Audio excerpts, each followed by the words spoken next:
It's a very consistent and predictable business model, and we can also go look at a specific market and ascertain what our supply and demand is, so that we don't go into situations where there's too much supply already in the marketplace. We can avoid those areas.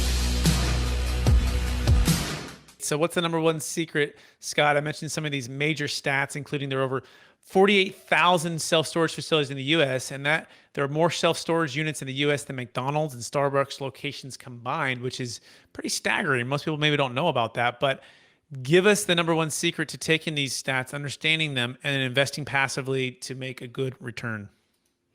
Well, the main reason why I'm focused on self-storage versus apartments in multifamily at this point in time is a few different reasons. One, it's a lot more predictable business model.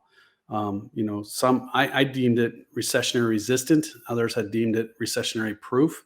But we went back and studied all the major recessions, from inflation all the way up through the current one, which technically wasn't a recession, but we're certainly experiencing recessionary type circumstances.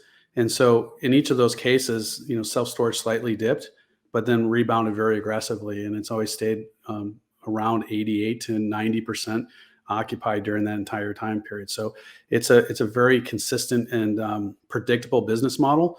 And we can also go look at a specific market and ascertain what our supply and demand is, so that we don't go into situations where there's too much supply already in the marketplace. We can avoid those areas. That was something that we... Go ahead. Oh, you go ahead. You keep going. Sorry. So that's the reasons why we're doing it, is just because of it's a lot more predictable in terms of the business model compared to multifamily. Fantastic. So predictable, recession resistant, occupying 88 to 90%. It's consistent, and it's more predictable, I guess, is maybe the overall first part of that theme. Is that correct? That's absolutely correct.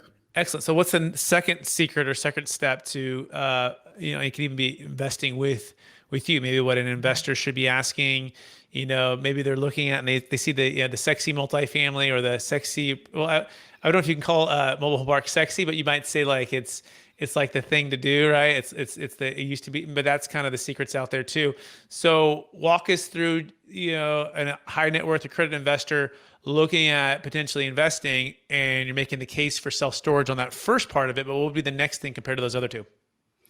Well, I don't think anyone's ever accused self-storage of being sexy. So, but I would say that 50% of our investors are doing it for tax strategies as opposed to growth. There are three different types of assets within self-storage, and we equate them to different stocks. One would be penny, blue chip, and growth. And we're predominantly focused on the growth and the blue chip in terms of good annual cash flow, but also the appreciation. But more importantly, the different tax structures that we have set up in order to help protect or defer capital gains. So we've done everything from historic tax credits.